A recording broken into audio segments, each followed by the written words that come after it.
That was so annoying. I literally just recorded a whole entire video just to find out I wasn't recording. I was talking for like 20 minutes, and I guess I accidentally, like, I don't know, stopped the recording when I was, like, before I took off of my driveway. Anyways, the whole reason why I'm even filming this or thinking about filming this kind of stuff again is because like 5 months ago I dropped this video on YouTube talking about why this is the best time to be making videos on YouTube, and it's because there is this trend, and I talked about this in the last video too. There's this trend where people are uploading really simplistic videos just like this. They're just bringing out their phone and they're talking on camera, and let me make sure I'm still recording. Okay, great, before I flip out again. And all they're doing is just recording themselves talking, doing their everyday life stuff, and YouTube, for whatever reason, is like really pushing out these smaller creators or these channels that only have a few subscribers, few hundred subscribers, even less than that, maybe even just like a few dozen subscribers. And a lot of videos like this are popping off. So I was like, well, my life is kind of interesting, I think, so I'm gonna just, like, I'm on the way to a Suns game right now to cover a Suns game. So I was like, man, my whole idea was like, let me just do some of this and talk about what it's like covering the Suns, covering an NBA team, and maybe show some behind the scenes on that, and maybe that could be something pretty cool. So like right now I'm checking into the media entrance. Let me do that real quick. How you doing? Good. I'm with the media.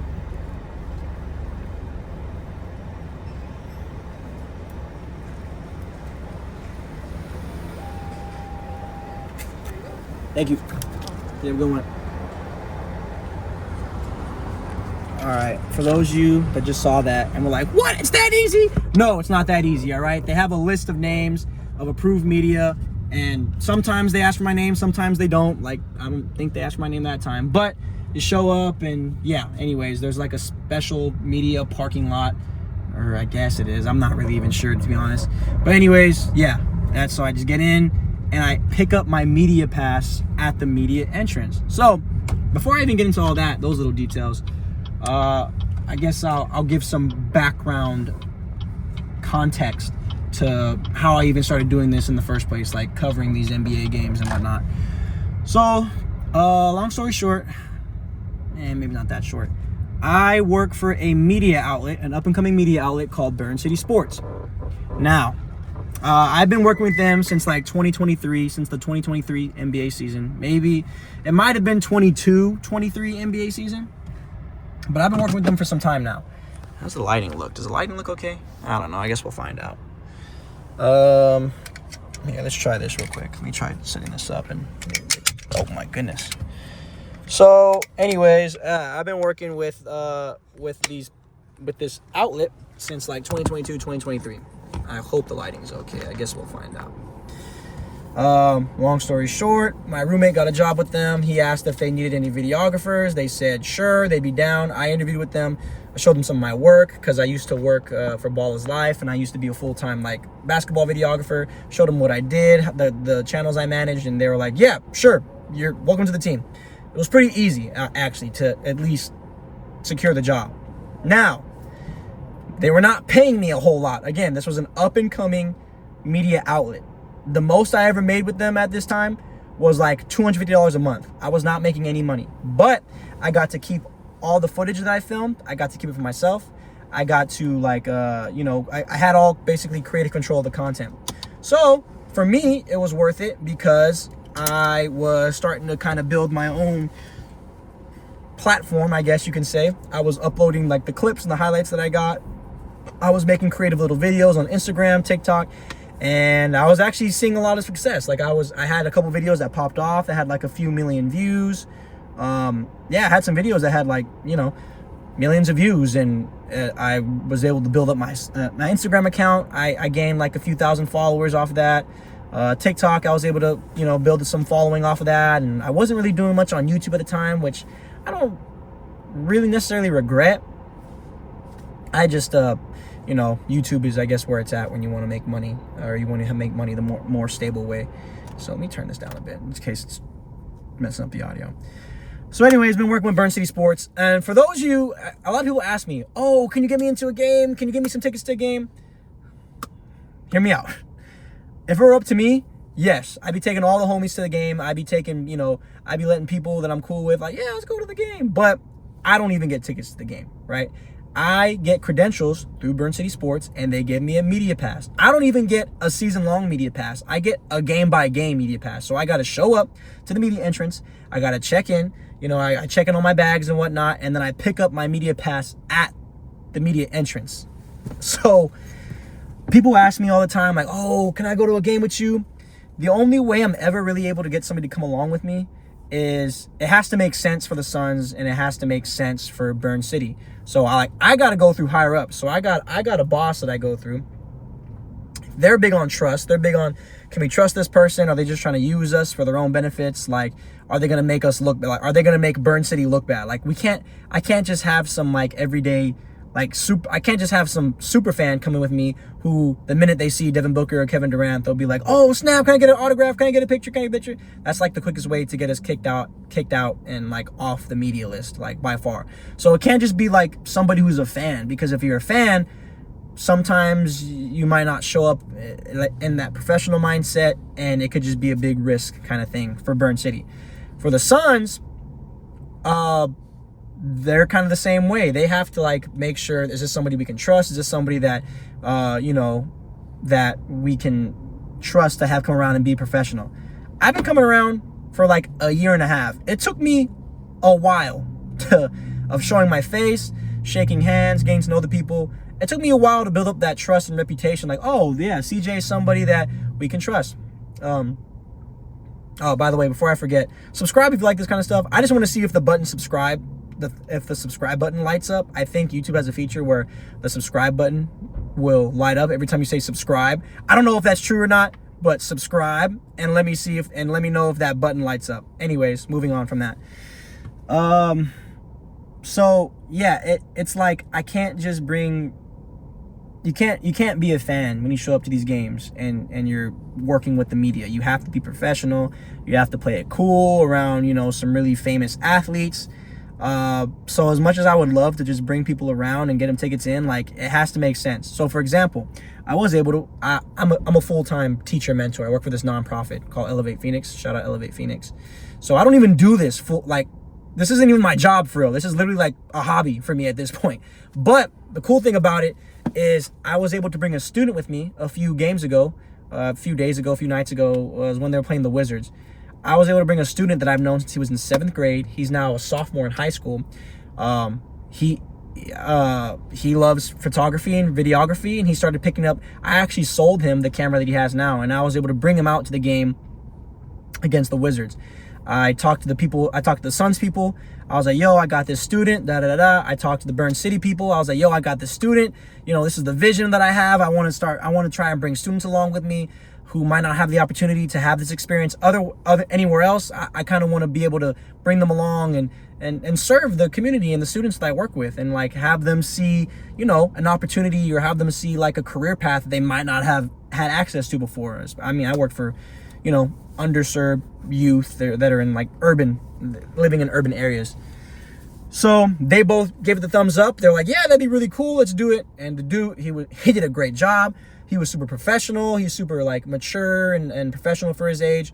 And it was super dope. But it's kind of stuff like that where it has to make sense. It's like, okay, like, oh, my roommate wants to come to a Suns game because he's a fan, and, you know, they're probably not going to approve that that's slide. But if I'm like, yo, I'm a teacher, I got students that want to like learn and work on their craft, it'd be really cool for them to come and shadow me at a Suns game. And mind you, he was at my hip the entire time. Like, we couldn't go our separate ways. They were literally like, from the minute you walk in the stadium to the minute you walk out, he has to be with you at all times. And I was like, cool, I'm down for that. So there's a lot of like layers and levels, and it's not like free roaming access. You know, I don't got that kind of pool yet. Maybe one day, if I befriend, you know, Devin Booker, Kevin Durant, and they're like, oh yeah, he's cool, he's with us, then maybe one day I can have some pools, so skin in the game, and I can, you know, get some people in. But as of right now, I don't got it like that. So stay tuned, maybe someday, but not today. So yeah, so now the actual process of like covering a game, I'll kind of walk you through that. I'm not going to bring you step by step with me, first off. Okay, wanted to make sure I'm still recording because that would be sick if I was not recording anymore. I can't bring you step by step with me just for security purposes. You know, I can't like show the exact locations I come in through, and I can't be showing off like what my full media pass looks like, again, for security purposes. But I do want to show you some behind the scenes because there's a lot of cool things and cool places I get to go that not the typical fan will get to see. So first thing I do, I go to the media entrance. I bring all my bags with me, put them on this conveyor belt. You know, it's basically like going through the airport. They make sure you're not bringing anything dangerous in. They're making sure it's just my camera gear and just my gear and my backpack, whatever's in my backpack. And then I check in and I check in at the desk and I get my media pass. Cool. Once I do that, I then go find what they call portals. I don't know if they're called that at every stadium or if everybody uses that terminology, but we call them portals. And they're basically like a little seating area right above the entranceway to the lower bowl of the stadium. So you walk in, there's like an entrance to get into like the lower seats of the stadium. And then above most of those entrances is like a platform where, you know, camera people go and sit, videographers, content creators, whatever. They'll go and sit there and they'll just be chilling up there for pretty much the entire game. That's where I sit. That's where I record the entire game. I'm posted up there and I'm just recording, and that's where I do most of my business. So I go and depending on, you know, sometimes there are portals that are reserved ahead of time. I go and I claim my spot. I like to go and sit up here in this kind of section. Like I like to be, you know, facing the logo, where the logo is facing right side up, not upside down. I'll go and put my bags down, claim my spot. After that, I then go to where they have the post-game press conferences. So I leave my bags or something there to show people that, okay, this spot's taken. Then I go downstairs and I go to where they interview the players after the game. I set up my tripod there because I don't use my tripod during the actual game. I only use it for post-game press conferences. So I go and I claim a spot in the post-game press conference room. I'll set it up just to kind of claim a spot, just so I have somewhere to put my camera when the game's over, when it's all said and done. So this is what the post-game press conference looks like. Usually it's pretty empty, especially before the game. And that's where the players sit up and get interviewed. I'll try and throw in some, like, you know, actual player interviews if I remember, if I have time. But those are the first couple things I do. I reserve a portal spot, and then I reserve a spot in the press conference room. Then I usually go to the media room and I grub out. Now, let me tell you something. The Suns, they take really good care of their media. I don't know what the food is for tonight. I'll show some videos or some clips when I get there, when that time comes. But the other day they had lamb chops, they had salmon, they had this like Cajun macaroni. It was like seasoned spicy macaroni. They got a whole dessert bar. They got like side salads. It's really good. They take really good care of the media. Now, I've been in some media rooms where they just feed you like leftover concession food, like hot dogs, nachos, chicken tenders, that kind of stuff. And I'm not complaining. Like I'll take it. Like you kind of take what you get when you're in the media. But before the game, they take really good care of the media with dinner. They got you covered. So thank you, Suns, for that. Now at halftime, they do take away this bougie, you know, like gourmet food, and they do bring out the nachos, the hot dogs, the chicken tenders. But by that time, people have already eaten the good stuff. So by that time, it's like, oh yeah, just cool little snack before the game starts back up. And then that's pretty much it. Oh, well, no, not quite. So then after I get some food and I grub out, then I go down to the court to see who's out there, who's warming up. Sometimes I'll shoot like pregame warm-ups. You know, I'll look for like Devin Booker, Kevin Durant, Bradley Beal. Tonight we're playing the Timberwolves, so I'm going to be keeping an eye out for Anthony Edwards, Julius Randle, if he's out there. You know, whatever insert big NBA names here. And I'll go for shoot around, and I'll kind of just hang around the court, and they kick us off the court right before tip off. So I do got to go. I can't just chill down at the court during the entire time. I like to move around during the game sometimes, but for the most part, I'll just be chilling up at the portal wherever I put my stuff down at the beginning when I first walked in. So yeah, I mean, that's kind of the gist of it. That's what my pregame looks like. And then after that, I'm just recording the game, and then postgame are my biggest responsibilities. I have a friend who does this for real. Like, he does this as his full-time job. He's like an NBA videographer. He's like an NBA player's videographer, personal videographer. I'm not going to name drop any names yet. Maybe someday. Maybe I can get him like on a sit-down interview. That'd be cool.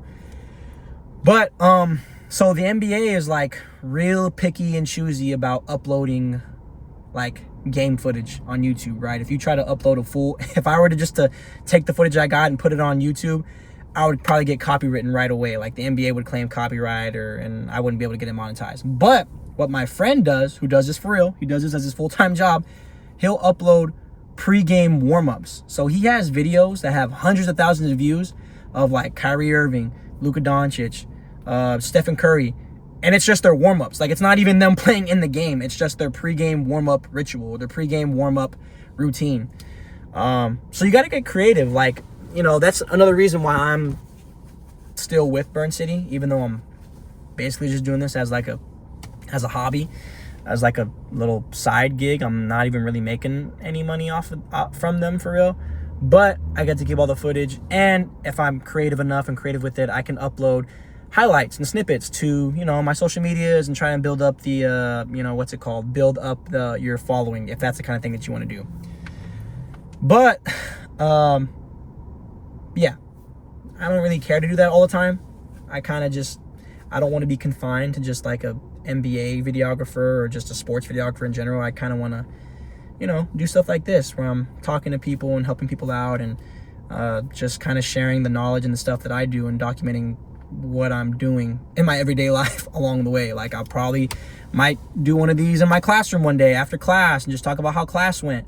It might be kind of random seeing all these different videos on my like channel, but I'm not too worried about that right now. I'm really just trying to get consistent with recording and showing what my everyday life looks like, whether I'm teaching in a classroom or being at a, you know, Suns game, filming some NBA players, or, you know, I'm at church serving at I love serving at my church, and you know, I go to a church plant that's still up and coming, so I'm trying to help them with their video and their social media stuff, and I just love it. Like, I love using the talents that the Lord gave me and blessed me with to bless others and to help others and to even spread the gospel, using it as an opportunity to spread the gospel and to spread his kingdom.